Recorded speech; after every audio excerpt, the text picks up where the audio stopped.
Hello friends, NK Prajapati classes में आपका स्वागत है। टॉपिक पढ़ेंगे मंत्री परिषद के बारे में, काउंसिल ऑफ मिनिस्टर के बारे में पढ़ेंगे। सबसे पहले योग्यता की बात करें तो विधानमंडल का सदस्य हो, यदि नहीं है तो 6 माह में सदस्यता ग्रहण करनी होगी। उसके बाद में नियुक्ति की बात करें तो राज्यपाल के द्वारा इनकी नियुक्ति की जाती है। शपथ की बात करें तो राज्यपाल के द्वारा, त्यागपत्र राज्यपाल को दिया जाता है और कार्यकाल राज्यपाल के प्रसाद पर्यंत रहता है। उसके बाद में व्यक्तिगत रूप से उत्तरदायी की बात करें तो राज्यपाल के प्रति उत्तरदायी होते। सामूहिक रूप की बात करें तो विधानसभा के प्रति उत्तरदायी रहते।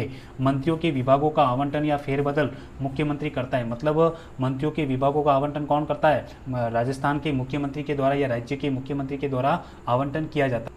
आगे बात करेंगे मंत्री परिषद के 3 प्रकार होते हैं। मतलब मंत्री परिषद 3 प्रकार की होती है।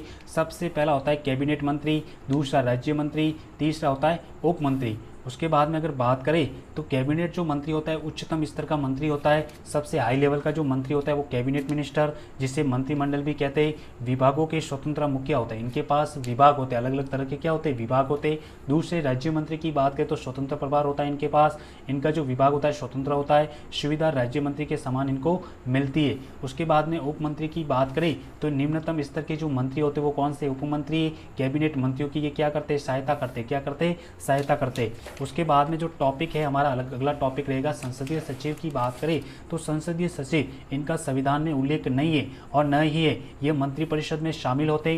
केवल राजनीतिक संतुष्टि के लिए इनकी नियुक्ति मुख्यमंत्री करते। मतलब इनकी नियुक्ति किसके द्वारा की जाती है? मुख्यमंत्री के द्वारा, एवं ये मुख्यमंत्री के प्रशांत पर्यंत अपने पद पर बने रहते। उसके बाद में राजस्थान में संसदीय सचिव की शुरुआत जो है मोहनलाल सुखाड़िया के कार्यकाल में 1967 में की गई थी।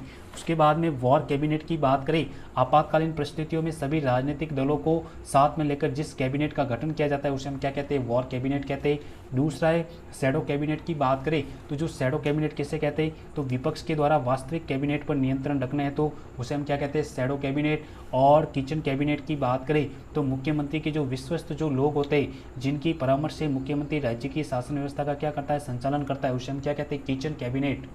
उसके बाद में महाधिवक्ता की बात करें, टॉपिक रहेगा महाधिवक्ता, जो कि अनुच्छेद 165 में इनका उल्लेख मिलता है, जिसे एडवोकेट जनरल भी कहते हैं। योग्यता की बात करें तो उच्च न्यायालय के न्यायाधीश के समान इनकी योग्यता होती है। किसी भी उच्च न्यायालय में 10 वर्ष अधिवक्ता रहा हो तो वो क्या बन सकता है? महाधिवक्ता।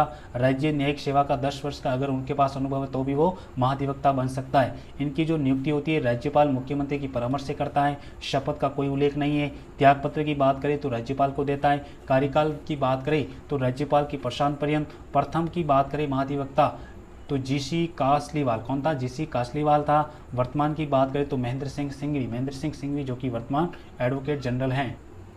महाधिवक्ता के कार्य की बात करें तो राज्य सरकार का ये वकील होता है। राज्य का प्रथम विधिक अधिकारी कौन होता है? एडवोकेट जनरल होता है। राज्य सरकार को कानूनी मामले में परामर्श भी कौन देता है? महाधिवक्ता के द्वारा दिया जाता है। ये राज्य सरकार की सर्वोच्च उच्च न्यायालय में पैरवी पक्ष भी रखता है। अनुच्छेद 194 में इन्हें विधेयकों के समान विशेषाधिकार प्राप्त होते हैं। अनुच्छेद 177 की बात करें तो जो राज्य के जो मंत्री जो है महाधिवक्ता विधानमंडल के किसी भी सदन की बैठक में भाग ले सकते हैं। मंत्री उसी सदन में मतदान करेंगे जिस सदन में वो सदस्य हैं, लेकिन महाधिवक्ता को मतदान का अधिकार नहीं होगा। राजस्थान विधानसभा में कुल 4 वित्तीय समितियां हैं, जो कि सबसे पहली जन लेखा समिति जिसके जो अध्यक्ष है गुलाब चंद कठारिया, प्राक्कलन समिति क, प्राक्कलन समिति ख और राज्य उपक्रम समिति, ये प्रमुख राजस्थान की विधानसभा की कुल समितियां मानी गई थी। Thank you.